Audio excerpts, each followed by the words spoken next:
挺无助的。比任何人发出的这些噪音都要吵，很无奈，因为我们到现在为止也没有找到一个合适和合理的解决方法。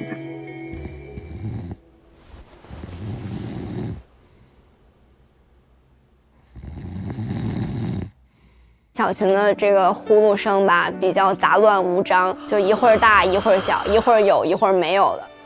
正是因为是爱人的原因，所以他打呼噜的时候，我反而会有一点点责怪他，我就会觉得我睡眠的这一段很宝贵的时间被偷走了。然后你刚躺下，可能就得起来，凌晨2点、5点28分、8点半，打呼噜声夹杂着孩子的哭声，零碎的睡眠，就是特别零碎，就没有幸福感。曾经有一段时间，我有放过颂钵的音乐。然后他就感觉说是有去到了庙里，他打呼噜经常间歇性的呼吸，然后会吓到我，担心他的这个生命安全问题。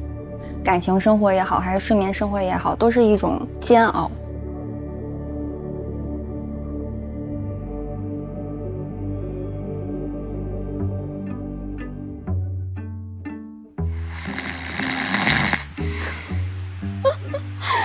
哎呦，离谱，太离谱了！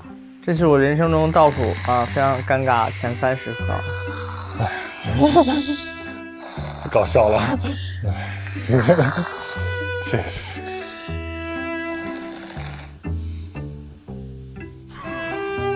我觉得自己应该没那么大声吧。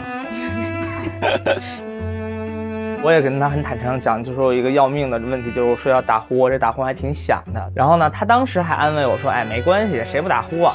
但没想到结果就是睡了1晚之后，我是被吓醒的，我以为发生地震了，就是咣一脚就给我踢下去了。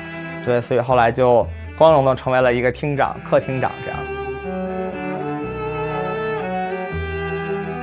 打呼这件事情让我还挺自卑的，它是没有办法逃离掉的东西，它是贴在你身上的东西。作为另一半，他也可能就得去接受，得让孩子先睡着，然后再让他先睡着，然后我自己才敢睡。孩子他是个生长发育的阶段，你影响他睡不着觉，我还是觉得挺心里挺愧疚的这种感觉。我不愧疚吗？你愧疚，肯定愧疚啊！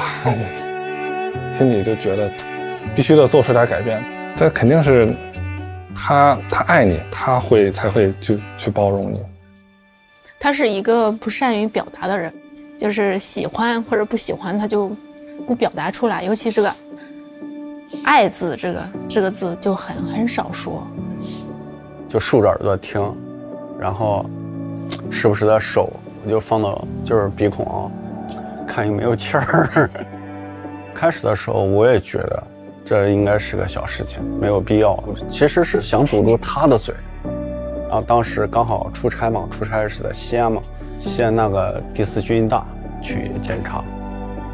当时在医院检查的时候给检测嘛，检测就是他是呈现一个睡眠的一种状态，然后自己检查发觉，这原来真是病了，然后他的血氧的确会降到61%。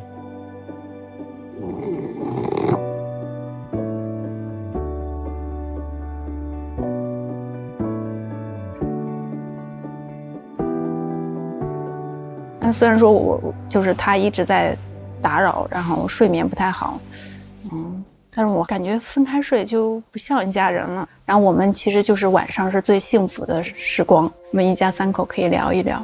总觉得那个时间不够，总觉得有挺多的话想说没说完。不管他是睡在我旁边，还是睡在客厅，还是睡在哪儿，就是总会有一种不安全感，就是怕他呼吸不上来断气儿了，没人知道。就是人到40的时候，就考虑的事情是比较多的，除了健康以外，好像都没什么大事。为了陪另一半走更远嘛。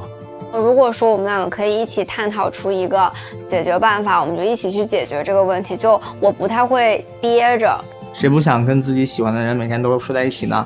但和自己最喜欢的人离着更近睡觉，好像我们俩的梦就会连在一起了一样。